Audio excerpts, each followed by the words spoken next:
Brendan Fraser has done it all. He's fought mummies, traveled to the center of the earth, and made everyone's lady bits blush with his irresistible smolder. And most importantly, he survived one of the most brutal cases of celebrity downfall in Hollywood. From owning perverts, powering through a nasty divorce, and shutting up internet trolls, Brendan has truly staged the greatest Hollywood comeback of all time.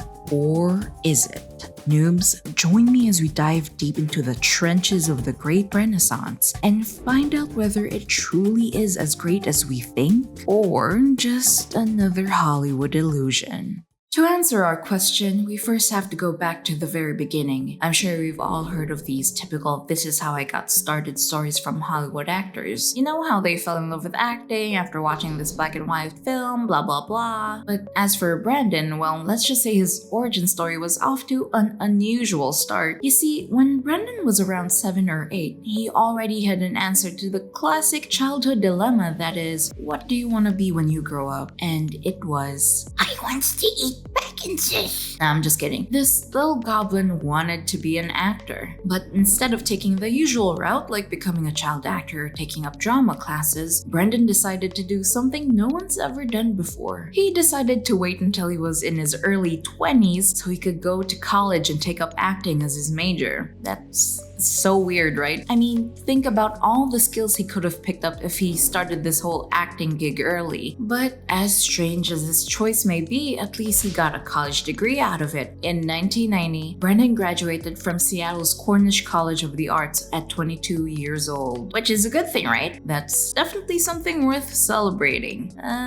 Sort of. Look, an acting degree is cool and all that, but there's actually a downside to this achievement. Let me put it this way. Acting is a lot like fixing a car. You could read all the manuals, but you won't truly know until you're under the hood. Because acting is what? A craft. It's about getting your hands dirty. It's something that demands first-hand experience outside classroom simulation. Something that Brendan dangerously lacks. It's like a double-edged sword, if you will. Kinda like everything else in Brendan's life. More on that later.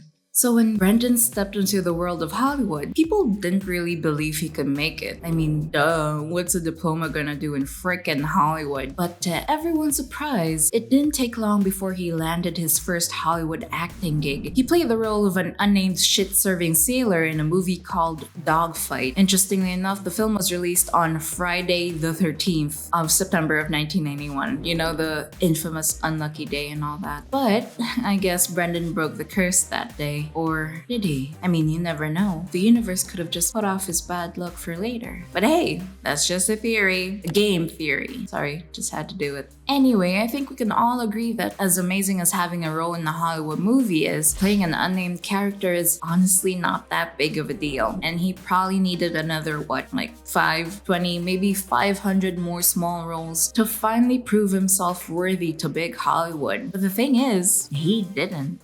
It was the spring of 1992. Barely a year had passed since the unnamed sailor stint, and wouldn't you know it, Brendan gets a phone call from a movie director offering him a leading role in a movie called Encino Man. I mean, how insane is that? Dude's barely dipped his toes in Hollywood, and already directors are knocking on his door handing him a freaking leading role like it's nothing. I don't know about you, but I've never been good at anything I just started. One time I tried cutting my own hair and I ended up looking like Pennywise. Oh well, at least I didn't look like Brendan here. I think it's impressive that Brendan got his big break that quickly, but think about it. Did he really earn his stripes by playing an extra or fetching coffee for a superstar? Did he struggle through the Hollywood hustle like everyone else, learning the ropes one scene at a time? No, Brendan just got catapulted into the spotlight. You can color me skeptical, noobs, but I'm just saying, no struggle, no grit. Brendan even confirmed this in a way, saying he was pretty wide-eyed about being in this big Hollywood comedy, and he pretty much felt like Link, who had absolutely no clue what was going on. So he may be celebrating this overnight success now, but soon enough, his lack of adversity training is gonna hit him hard like a wrecking ball. But I guess I was wrong. After his ice-breaking performance as Link, pun intended, Brendan went on to star in more movies and TV series, including School Ties, With Honors, and Fallen Angels. But Brendan probably had a thing about playing dumb, uncivilized characters, but guess what? He signed up to play George of the Jungle in 1997, which is basically Encino Man, but jungle version, or Tarzan on coke. I love it though. Whenever I hear the iconic George of the Jungle playing on TV, you could best believe I'm dropping everything to go watch it. Color me a creep, but I will never pass up the opportunity to see that breathtaking body on film. And I'm sure I wasn't the only one who felt that way about George, so do millions of people around the world. One fan even wrote a whole ass blog about how much she loved Brendan's performance as George, calling him a difference maker in the world of slapstick comedy. Everybody just loved George so much that the cash just started pouring in. The movie made a whopping $170 million in revenue, making it Fraser's first ever major box office hit. Well deserved. Yeah, I know I was kind of being harsh on Brendan earlier, but I gotta give him credit where credit's due, you know. Fraser's success doesn't end there though. Around a year later, he was cast as the legendary Rick O'Connell in the movie The Mummy. It's a film about a bunch of treasure hunters letting loose an ancient curse after messing around an Egyptian tomb, like Tomb Raider, and the pyramid, and the ruins, and yeah, you get it. The plot isn't too original, but who cares? As far as Brendan's bank account is concerned, it's his best movie yet. The film was such a huge commercial success that he ended up reprising his role for 2 more movies, where he was joined by none other than everybody's favorite stone, Dwayne "The Rock" Johnson. Obviously, the fans got nothing but love for his film, and get this, the franchise, riding high on all this love, is worth a jaw-dropping $1.4 billion. Well, are me impressed? Who knew that opening cursed tombs could be so lucrative? Well, tomb raiding hotties happen to be my type, so if you're looking for another tunnel to explore, I'm all here, Brendaddy. Needless to say, Brendan was on a roll with his Hollywood career. He was doing so incredibly well that he even made it to the list of the highest paid actors in the late 90s. And that's not just in the US, but in the entire world. Can you guess how much he was making per role? Not a few hundred buckaroos, not even a grand, not even 7 figures. Our boy Brendan was making $10 to $15 million for each film. Mind you, his acting career is barely a decade old, yet he's making more than most veteran actors of his time. So with all these accomplishments coming Brendan's way, I'm pretty sure he felt pretty good about himself. He probably walked around Hollywood streets with his head held up high, thinking to himself, I'm the king of Hollywood, bitches. Okay, he's not really well known for being cocky, but he's not a saint either. For example, did you know that Brendan actually didn't want to play Encino Man? I felt I was resistant to do Encino Man because I was a proper actor, you see. I had a degree in everything. See, even wholesome guys like Brendan act high and mighty sometimes. But as the famous saying goes, the higher you go, the harder you fall. And for someone like Brendan who shot up to stardom overnight, you can bet that the fall is gonna be pretty nasty. And unfortunately, I was right. We all know how physically demanding action movies can be. You do enough of them and you'll start getting body aches in places you've never felt pain before. And this is true even for a guy as ripped as Fraser. So after years of doing extreme stunts for The Mummy, Brendan's physical health started to deteriorate. He fucked his body up so bad that he had to undergo multiple surgeries. He had to have his knee partially replaced, his vocal cords repaired, and part of his spine removed. Well, I guess when you fight mummies long enough, you become one. And if you're wondering just how hardcore his stunts were, Brendan once revealed in an interview that he almost went to heaven while filming one. Trigger warning for those of you who are squeamish or sensitive about the rope around the neck thing. This is your chance to skip this part. So anyway, what happened was they were shooting a hanging sequence for the film. They already had several takes for this scene, but the director asked Brendan to do one last because apparently his choking face wasn't really selling it. Sounds kinky to me. But Brendan, being such a sport, said, okay, fine, whatevs. So he went up there doing his thing until suddenly he felt the rope around his neck get a little bit too tight. Then he started levitating off the platform. He was full on getting hanged and people were watching it live without realizing. Luckily, the director yelled cut just in time and the quick-thinking crew managed to bring Brendan down back to safety. And then the next thing I knew, my elbow was in my ear. The world was sideways and there was gravel in my teeth and everyone was really quiet. Coordinator was there and he was going, Brendan, Brendan, wake up. And I'm like, oh, what happened? Sure, he might have blacked out for a sec, but that beats going to sleep forever. You know, like a permanent dirt nap. A few more seconds in the air and that's exactly what could have happened. I don't think they went in for a retake though, because this time, Brendan totally sold his hanging face. Now, I'm no tarot card freak on TikTok, but I feel like his near-death experience is trying to tell him something. Like, don't you see a pattern here? First, the overnight fame, then the mummy movies, and now this close call with the rope. It's almost like the things that have lifted him up are exactly what's getting him into sticky situations. I mean, that was even the whole punchline of George of the Jungle. Color me mad as a hatter, noobs, but I've got a feeling we're in for more of these shocking plot twists as we get deeper into this bizarre journey. And perhaps what takes the cake as the most fucked up plot twist in Brendan's life happened in the summer of 2003. Brendan, who was still in the middle of recuperating from his injuries, decided to attend a gala dinner hosted by the Hollywood Foreign Press Association. At some point during the night, Brendan was approached by the president of the organization himself, Philip Burke. Of course, Brendan wouldn't pass up the opportunity to meet one of the most important men in Hollywood, nor give a bad impression. For all we know, a quick chat could take Brendan's career to new heights. But what he thought was going to be a nice meet and greet quickly turned into something that changed his life for the worse. You see, when Burke reached his arm out, he didn't do it to offer a handshake. No, he did it so he could reach behind him, feel his way around, and grab Fraser's butt cheek. But that's not all. According to Fraser, Burke even stretched his finger and moved it around his taint. Brendan froze. He didn't know what to do, say, or feel. All he knew was he felt sick and he wanted to run home as fast as possible. But no matter where Brendan went though, he couldn't run away from the pain and trauma Burke caused. It was tormenting him day and night. And do you know what's worse? Brendan suffered in silence. He swept everything under the rug out of fear for his image. Brendan probably thought that if he made the incident public, he'd forever be known as the famous guy who got groped. Most importantly, no one would take him seriously because he's a dude,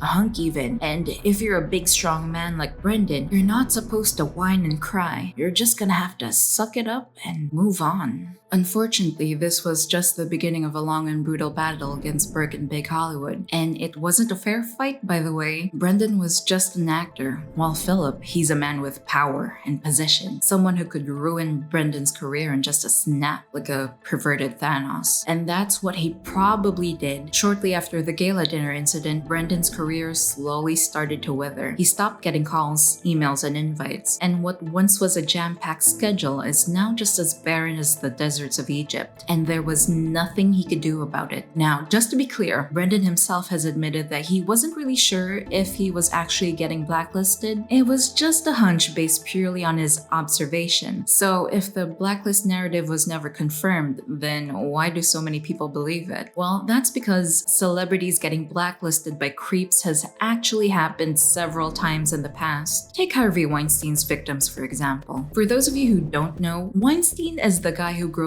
like half of Hollywood and fueled the rise of the hashtag #MeToo movement. Apart from that, Weinstein is also a film producer and co-founder of the entertainment company Miramax, which produced some of your favorite films like Django Unchained, Scream, and The Lord of the Rings. Yeah, the films that you love is produced by a pervert. Sorry, he had to ruin it for you. Anyway, what I'm trying to point out is Weinstein is a very, very powerful man. That's why he had no problem harassing all of these actresses, like Double Jeopardy Jeopardy star Ashley Judd, Rose McGowan, who happened to be one of Brendan's former co-actors, and Golden Globe awardee Mira Sorvino. And even before they could speak up against him, Weinstein went ahead and used his position as leverage by blocking them from getting coveted movie roles. Ashley and Mira, for example, were both blacklisted from the Lord of the Rings film series. My rebuffing illegal sexual harassment in a hotel room, that Harvey Weinstein lied about me and interfered with my economic opportunity and blocked me from being cast in Lord of the Rings. It's not unreasonable to assume that Burke probably did the same thing to Brendan. Although the odds were stacked against him, Brendan tried his hardest to fight back. He grabbed whatever opportunity came his way, even if it meant taking small roles in movies no one's ever heard about. But it was no use. Brendan stood no chance against a Hollywood giant like Burke, especially since he's a rookie in terms of Hollywood scandals. He's literally never faced anything like this before. I mean, the worst that's probably ever happened to him up to that point was waking up at 3 a.m. to shoot some scene. Yeah, I could be exaggerating, but the point still stands. This issue with Burke is a whole different ballgame for him, something even seasoned actors rarely bounce back from. Most of them just slowly fade away from the mainstream, never to be seen again. And sadly, that's exactly what happened to Brendan. It didn't take long for him to disappear from the acting scene completely. His Hollywood career was just as good as dead.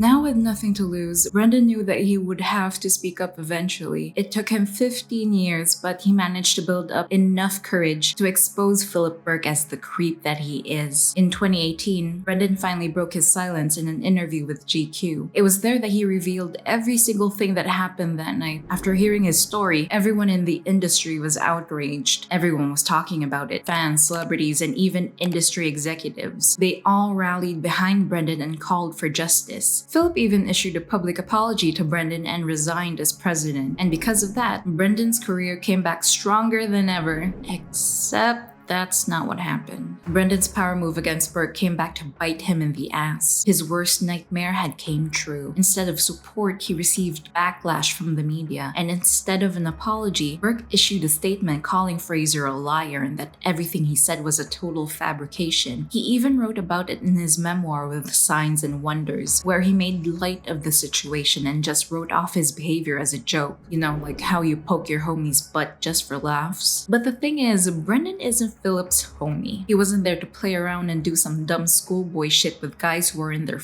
50s. It was a formal dinner, and you don't greet people in a formal dinner by grabbing a handful of their ass and touching them in their no-no square. Still, Burke asserts that his gesture was meant to be taken as a joke and not as a sexual advance, which is fucking insane to me. But then again, have you seen what this guy looks like? He looks exactly like the type of dude who would finger you in the taint in a crowded room and then blame you for making it a big deal. With Brendan hitting rock bottom, you'd think that his beloved wife, Afton Smith, would be right there beside him. I mean, he's practically sailing through the eye of the storm here, at night, without a map, without a life jacket, and he doesn't know how to swim. Of course he's gonna need some backup, right? But unfortunately, even his marriage was taking a nosedive. In 2007, after 9 long years together, Afton and Brendan called it quits. Breakups are already tragic on their own, but to have it happen while you're in the middle of dealing with trauma in a crumbling acting career is just awful. Such a shame it had to happen to such a beautiful family. And here's where it gets awful. Divorce made Brendan even more undesirable to Hollywood. Casting directors were avoiding Brendan like the plague because, let's face it, nobody wants to cast the man who seems to be having a string of bad luck. Okay, who am I kidding? It's not just a string of bad luck. It's a whole freaking quilt of disaster. Imagine that. 2 of the biggest career enders in Hollywood, and Brendan gets to go through both at the same time. I mean, there's just no coming back from that, right, noobs? And to make matters worse, the divorce was as nasty as it could get. You see, Brendan and Afton have 3 kids together, and we all know kids in divorce mean more headaches. And because Brendan raised them in a certain lifestyle, the court slapped him with hefty child support and alimony payments. How much, you ask? Well, just a little over $900,000 a year. 900 grand sounds like overkill, but that's what you get for marrying and having kids with a Hollywood Hollywood star, and this is actually a very reasonable amount for someone like Fraser who earns millions of dollars in each movie role, except that's already stopped being the case. Brendan was basically out of work, and his surgeries were milking him dry. That's why in 2013, he went to court and asked for his alimony to be reduced as he simply couldn't keep up with the $900,000 payment anymore. Now, it's not clear whether Brendan got what he asked for, but since I have very little faith in the American justice system, I'm at least 99% sure he walked away empty-handed, because his wife took everything away from him. Look, I'm all for girl power, okay? But when your baby daddies hit a rough patch, it wouldn't hurt to lay off on spoiling yourself and the kids just for a little while. So yeah, an ugly divorce, a dwindling Hollywood career, and a mountain of medical bills. Brendan's life was falling apart just as quickly as he rose to fame. He was miserable, which unfortunately made him the perfect target for internet trolls. And if there's one thing these lowlifes love to make fun of, it's other people's appearance. I would know because I literally have a Discord mod as a roommate. They started pointing out changes in his hairline and weight, even going so far as pointing out before and after photos. And they didn't stop there. Others went out of their way to write mean and disgusting things about Brendan, with some even calling him a grandma and a washed-up fat baldy. What a bunch of jerks. I swear, both old and new Brendan looks so much better than these inbred haters. And so this relentless criticism, along with all the BS he already had to deal with, put Brendan in a very dark place. He became depressed, blaming himself for what happened that night in 2003. For years, the world heard little from Brendan, silenced by both his inner demons and Hollywood execs. And in the rare chance that he would pop in for a chat, he would be often met with ridicule. This happened in 2016 when Brendan got interviewed by a YouTube channel called The Build Series to promote his new show, The Affair. And while the questions remained purely about the show, Brendan seemed like he was about to cry. Now, was it tears of joy or of sorrow? Well, I'm afraid it was the latter. You could tell that he was trying his best to pull himself together, but the eyes, chico, they never lie. He was clearly broken inside, and it was something no surgery in the world could fix. God damn it, I promised not to cry. Just when everyone thought he was a lost cause, our man Brendan emerged out of the shadows, gearing up for one last shot at redemption, and boy did he make a solid entrance. The role in question was Cliff Steele, aka Robot Man, in the DC series Doom Patrol, which aired in 2019. And just like Fraser, Cliff also went through some seriously depressing stuff. You see, Cliff is a famous NASCAR driver who accidentally killed his wife while drunk driving. He nearly killed himself too, but luckily, some crazy doctor scooped his brains out and transferred it to the body of a robot. And now he gets to live the rest of his life in guilt, all while looking like a bootleg C-3PO. How fun! I can see why Brendan signed up to play this character. He resonates with him in so many ways. Now, although the series didn't have an explosive debut, I mean, it is a DC show after all, critics still had universal praise for Fraser's portrayal of Robot Man. Fraser was able to perfectly convey Cliff's complex emotions and personality, all with just the use of his voice. Cheese delivery.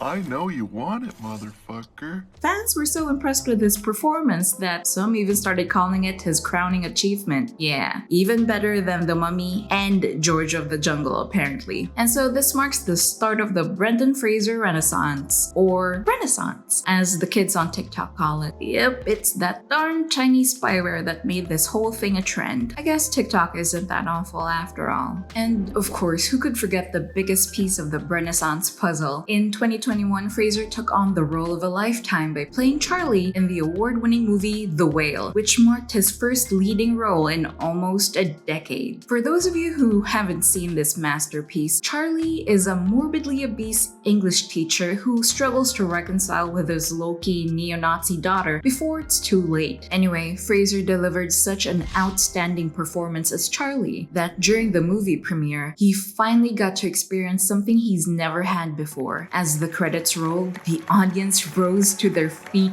and cheered. They gave Fraser a 6-minute standing ovation. But if I'm being honest, this was more than just a standing ovation. It was a 6-minute outpouring of appreciation, respect, and love for a man that had gone through hell. And after seeing the sheer magnitude of the audience's response, Brendan just couldn't help but burst into tears. I mean, this was all he ever wanted, to be seen. And now he finally got it and more. Just look at how happy he is too. This man deserves the world. Aside from that, Brendan even went on to receive nominations from 2 of the most prestigious award-giving bodies on the planet, the Golden Globes and the Oscars. And guess what? He won the Oscar! I'm pretty sure he could have won both, but as you know, the Golden Globes used to be under the Hollywood Foreign Press Association. Yep, the same organization that once had Philip Burke, the guy who groped him, as president. But that's okay. An Oscar award looks better on the resume anyway. Kidding aside, I don't think anybody could really understand just how important winning an Oscar is for Brendan. For him, this isn't just an award. It was a validation of his resilience. A confirmation that finally, after nearly a decade, the dark days are over. That's why he just couldn't contain his smile. He was just beaming the entire night. He did it. He won.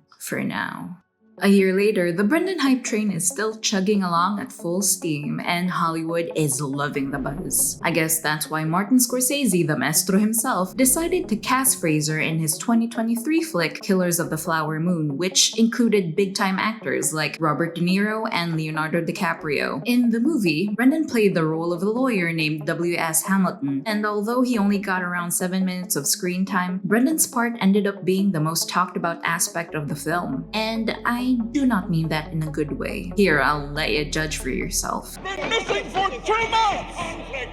And I have not had a chance to communicate with him before he testified! Is his acting good or bad? Well, if you go on YouTube and check out clips of Brendan's scenes in the movie, you'll see a lot of people hating on Brendan's performance in the comment section. People felt that his acting was way too over the top, leaving comments like, "It was better until Brendan started talking like those motherfuckers from Yu-Gi-Oh!" And "Why did Brendan Fraser come into Killers of the Flower Moon acting like a white woman, leaving a review on Yelp?" If you think that's bad, some folks even reported hearing chuckles in their cinema whenever Brendan was on screen. Given that the movie is about indigenous people getting massacred by greedy white people, a chuckle isn't something that you would expect from the audience. So now, the cracks are starting to show. Is it possible that, just like everything else in Brendan's life, that the Great Renaissance is nothing but a short-lived victory? And are we about to witness the second downfall of Brendan Fraser? For others, the answer to that question might be yes. When Renaissance started to trend, people started to doubt whether the hype was even valid at all. Some have deemed it ridiculous, even delusional, and others have argued it's just a bit overblown. One guy on Reddit even lost his shit over the use of the word comeback to describe Brendan's situation. If we think about it, the word comeback implies a return to former glory. You know, like Macaulay Culkin, former child star turned drug addict who turned his life around and is now one of the most cherished faces to ever grace American Horror Story. You know how it goes. But as for Brendan, some argue that he was never even a good actor to begin with. He's always been a bland D-tier artist who probably got his acting degree from TikTok University.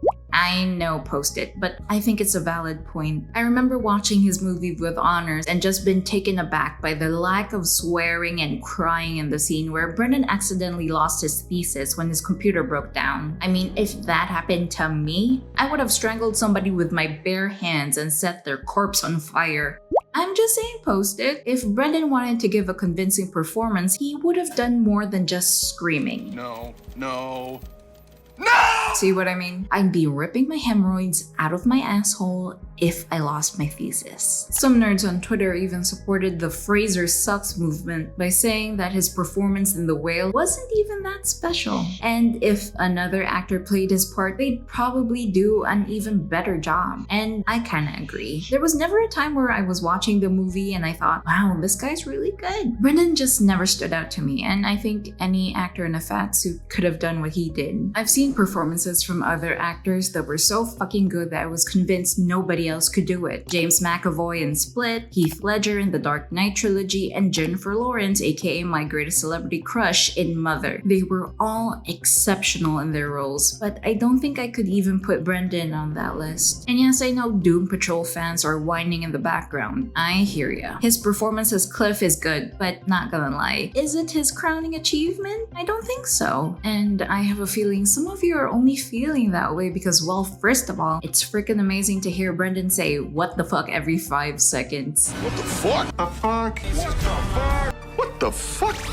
Second of all, I think there might be a hint of nostalgia-driven bias here. We all want our favorite childhood actor to hit it out of the park, right? So even if he gives an average performance, we'll probably think it's the most fantastic thing just because he holds a special place in our hearts. Okay, so nostalgia makes people root for Brendan, but what about the folks who didn't grow up watching his films? Why are they suddenly jumping on the Brendan bandwagon? Well, turns out there's another factor at play, and that's a good sob story. You know how America's Got Talent judges only press the golden buzzer when a contestant has a tear-jerking story like battling cancer or losing a dog? Yeah, apparently it's kinda like that for Brendan. His sob story is the only reason why he's suddenly one of the most beloved actors in Hollywood. And it's not just the fans, but even big shots in places like the Oscars are taking notice. If you look closely, you'd realize that Fraser only won awards from Western film organizations, where critics know his heartbreaking past all too well. But whenever he's up for international awards like the UK BAFTA and the Australian AICTA International, he'd always lose. Why? Because unlike American critics who see Fraser as this